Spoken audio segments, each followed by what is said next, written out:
We don't care about manifesto.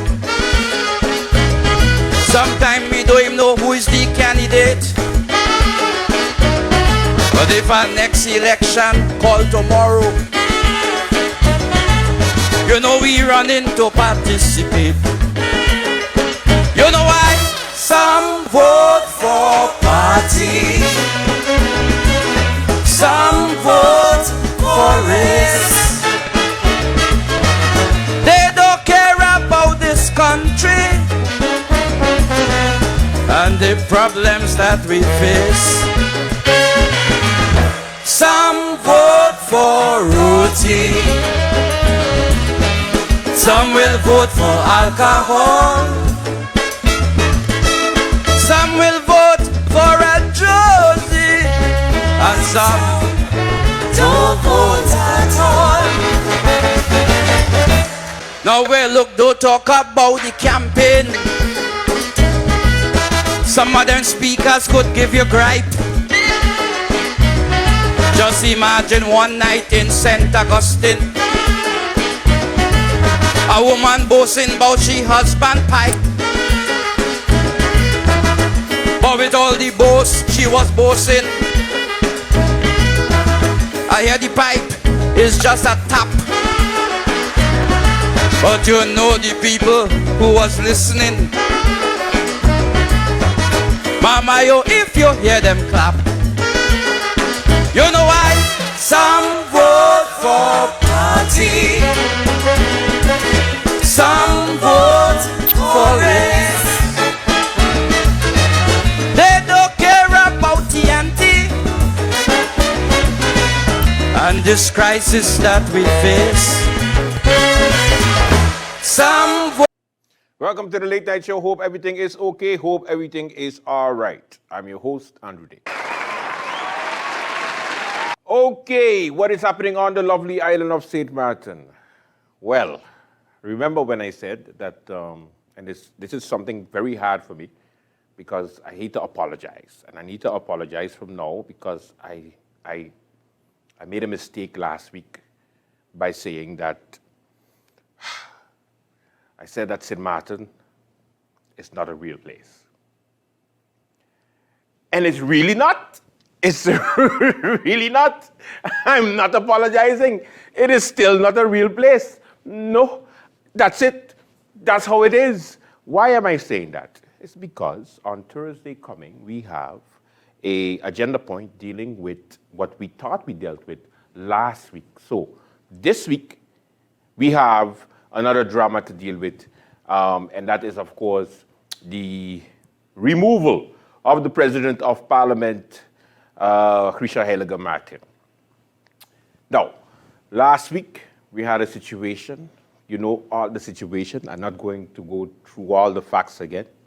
But this week is the actual meeting. Last week was the agenda point to be added. Now, this week is the actual meeting that's supposed to be taking place on Thursday. Right? Okay. Now, the Prime Minister of St. Martin, Severa Jacobs, was recently on the radio, and she addressed the situation, the political situation in St. Martin. And to her, of course, there's nothing that's going on. Everything is fine. Everybody voting how they're supposed to, and we all good. But in the meantime, she's working on different changes to the electoral system that we have. This is what she said.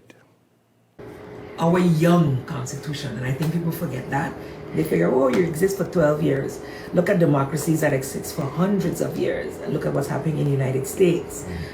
Unprecedented, turmoil. Or in England, right? And in England right now. I mean, so we are very hard on ourselves. Electoral reform, we're learning as we go. This is a new situation. Most of the players are not used to the,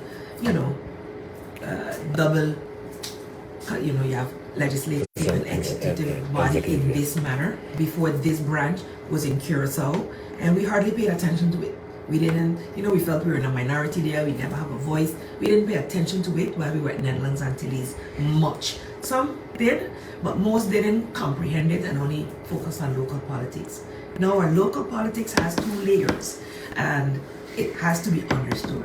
The people currently, with our electoral constitutional status, elect 15 members, which then decide on who sits in government. So, in this case, 6 of us who were elected are in government. All 6 of us, if we look at it. I think only Minister Richardson came up, but the 5 of us were elected. So I think the general population sees representation in their government for sure in who they elected. But right now in Parliament, you see people that rise in the ranks because we left. So a lot find it unfair, really, and that's a discussion I want to have when I go to the community as to, hey, I elect this person on a party, what gives them the right to move out with my seat, with the seat that our collective votes put there. So there's that debate going on. But there's a free mandate also within the Constitution that allows them to do that. So they're not doing anything illegal. We need to determine how we want this to function in our small island developing state. We're small, it's a very small population, it's 16 square miles. How reasonable is it to have 4 or 5 parties? How reasonable is it to have then 50 members spread across, so there's hardly a chance for a vast majority in one party? And so when you get coalitions, you have to agree on the program. And unless you strengthen the party structure of what your program should be, you're going to continue to have disagreements. I ain't getting what I want, so I'm going to leave. Instead of the commitment that we made to the people, and that's what I have an issue with, the commitment of the stability of 4 years. Let the people then judge you and say, hey, you didn't perform well. But how can the people judge when so many changes take place over that 4-year period? And if it stops in 2 years or a year, as we're accustomed of doing. Do you feel that the people doesn't understand the system? Because sometimes when we discuss, and I discuss with persons, they ask me some clarification. I Yes, try because to. some people thought that government fell on money. Exactly. That's not the case. Yeah. So there is a proposal that puts forward, it doesn't pass, you move on. But in essence, politically speaking, a chair should have the support of the coalition. Yes. You know, so that is, uncomfortable for us because we would like to know, and I must say the chair says she supports the coalition. Yeah. So we'll see how the rest of the meetings go. As I mentioned to another reporter, as long as we as government can govern, which means we take laws to Parliament that are required, the budget determines how we function, all of that. Budget Amendment 22 is coming, Budget 23 is coming. We have a whole slew of laws that need to be passed, and if we are able to have a majority approve these laws, then we can govern. Is government on walking on eggshells, on thin ice? No, we're not. We are working for the people. We came out of a pandemic. I think people seem to forget that. We came out of a zero income period of time to now having a tourist season that is looking very, very positive. The Minister of TEA just came back from the FCCA conference. There are 2 new home porting situations coming online. We have, I think, estimated about 500,000 passengers coming to the airport, even though it's under construction. We have about 1 million at the harbor. We're going to have better economic times. We just need to be patient. We are currently still in a deficit position, so still in discussions with the Netherlands for liquidity support, with all that entails, but we are in a much better space than we were 2020. Okay, so what does it mean? It means that, yes, drama continues, but there is support for the Jacobs 2 cabinet. So we have to believe them because, of course, they are our leaders and they always tell us the truth. Can we do that again so that I could say it with more, conviction, and I could say it that I actually believe? No. Okay, no, we don't have the tape for that, so we're just going to continue. Okay, just believe them because they say so. Just believe, they say so. So we're going to take their word for it. Just like they said they would have having St. Martin to a certain point for the next 4 years back in 2020. And now we in 2022 going but is the time up yet? Is the time up yet? What's going on? Elections will you be? Elections will you be? Anyway, let's talk about the unity flag of St. Martin. The interesting development concerning the flag is that on the French side, they adopted it as a national symbol. Now, of course, the French side hopes that the Dutch side would also pick it up and have the Dutch side also make it a national symbol. However, will it get the support of the members of Parliament? Now, over the weekend, the cousin, neighbor, friend of the Prime Minister of the Netherlands and Willem-Alexander's second longest cousin, Mellisa Gumbs, and also the Member of Parliament of the PFP, was very critical about the unity flag.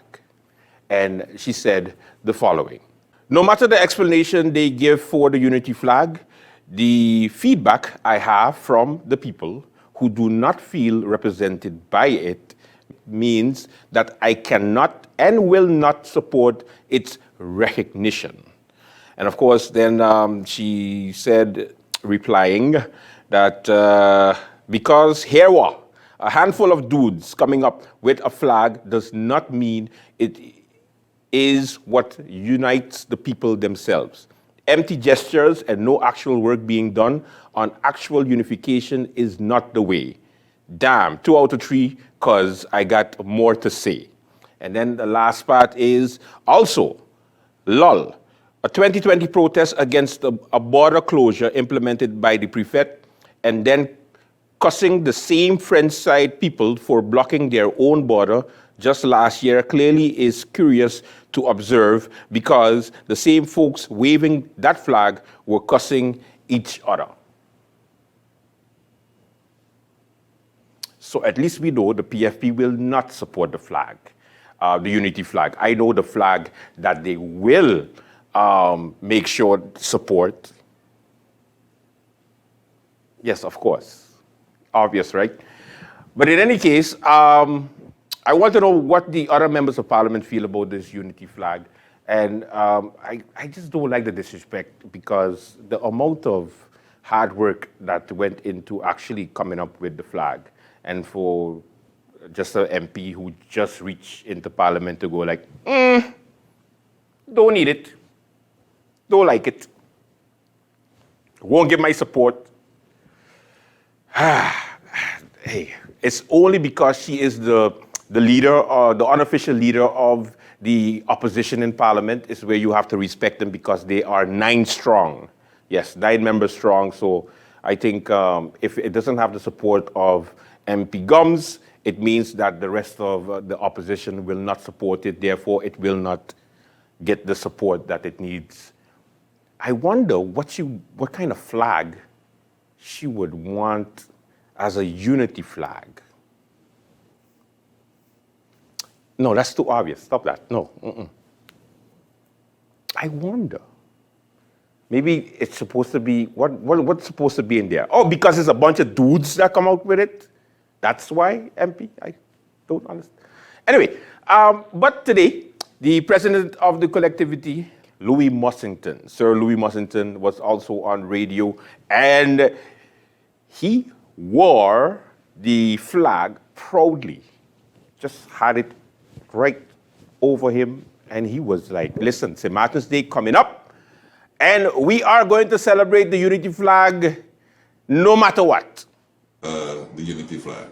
It's a way of starting the celebration early and to let the people know that their duty and moral responsibility towards their country is to wear the St. Martin flag as well. So get a copy of the big one, get a copy of the small one, just get a copy. And make sure you wear that on your car, or you carry it on your car, you get your t-shirt, whatever material that symbolizes that unity between us, the people of this land, whether the northern or the southern side. I am kindly asking you to do so. Because we have to showcase that we do exist as a country, as a people. And that's how we'll get the respect and the attention from those coming, to our shows, whether it's on vacation or to stay. I have no problem. I'm not what it claimed that I was. I'm not that, but I'm just saying I am taking pride in being a St. Martin first and foremost. And I affirm that with confidence and with courage and strength any given day. What else can I be other than first and foremost a St. Martin?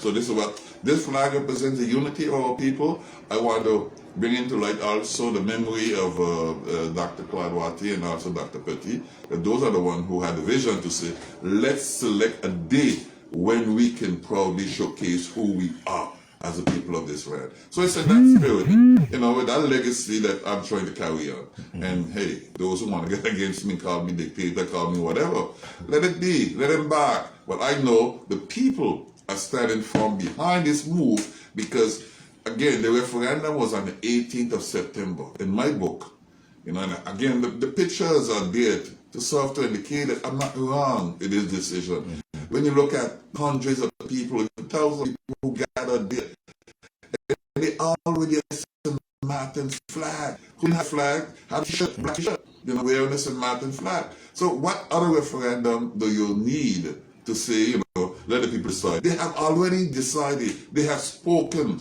That was Louis Mussington. Yes. Just, I need to get that flag. Make a suit out of it. That would be nice. Anyway, welcome to the Late Night Show. We have a good one for you. Stick with us. Let's begin.